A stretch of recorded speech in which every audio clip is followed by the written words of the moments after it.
I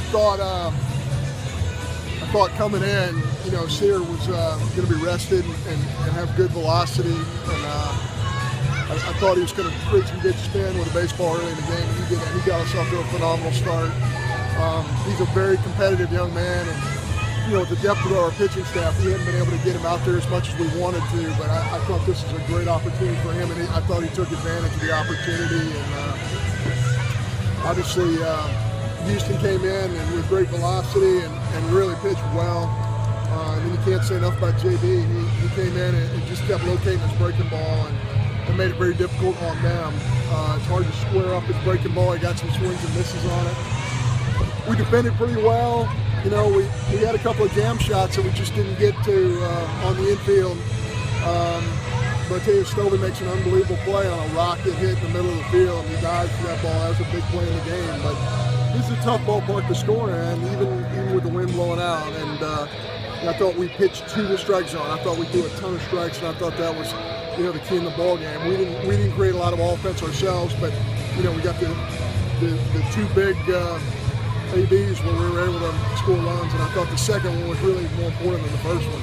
I think yesterday you said you're hoping to get 2, maybe 3 innings out of Sear. He goes 4. How big was that, just stringing along? It's big, and when you have somebody who hasn't pitched a whole lot and they haven't gotten into pitch count, you really think they're going to run out of gas when they get to that 9th hitter. He just kept rolling. And, I think he had some adrenaline pumping, and for a freshman to be in this environment,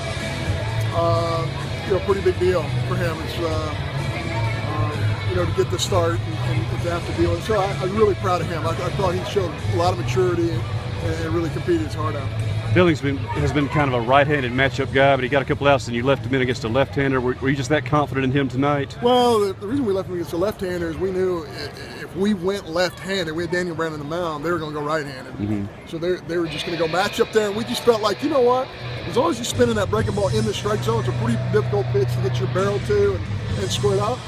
And, he got the outs. I think they had 2 runners on the 3rd, 6th, 7th, 8th, and you got out of all of them. How were you able to do that? Yeah, we just concentrated on the strike zone. Our kids just pounded the strike zone. We start walking people and hitting people, kind of like we did on Sunday. It can get away from you in a hurry, but if you keep ramming in the strike zone, trust your defense, you're going to be able to get out of some of those situations, and we did today. Stovall's catch, as you kind of mentioned, that could have easily scored 1 for them breaking it open. What was that? It was a huge play. Yeah. He's such an athletic young man. He's just got so much fast twitch, and he does things like that in practice every single day. I mean, every day in our live BP, he's making dive plays all over the place. So that's not a surprise to us, but that's a big moment for him. And it was huge, like he does, huge play in the morning. Did Sear do anything to maybe put himself in contention for that Sunday job? It's possible for sure, especially if you got a right-handed club. I've been a club that struggles against righties and sees left-handers better, for sure. The issue is it gets deep enough into this one, which is tough to bring back on the weekend. But he is surely every time you go out there and do a job, you're in consideration to move up, and certainly he's done that. How big is it to get another win like this to boost the RPI and obviously boost the hopes of the region? Well, every win matters.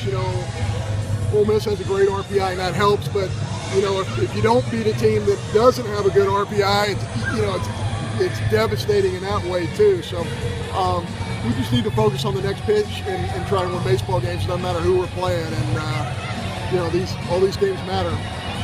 Because of the RPI part of it. But we have a big weekend coming up. We got to get focused on Alabama.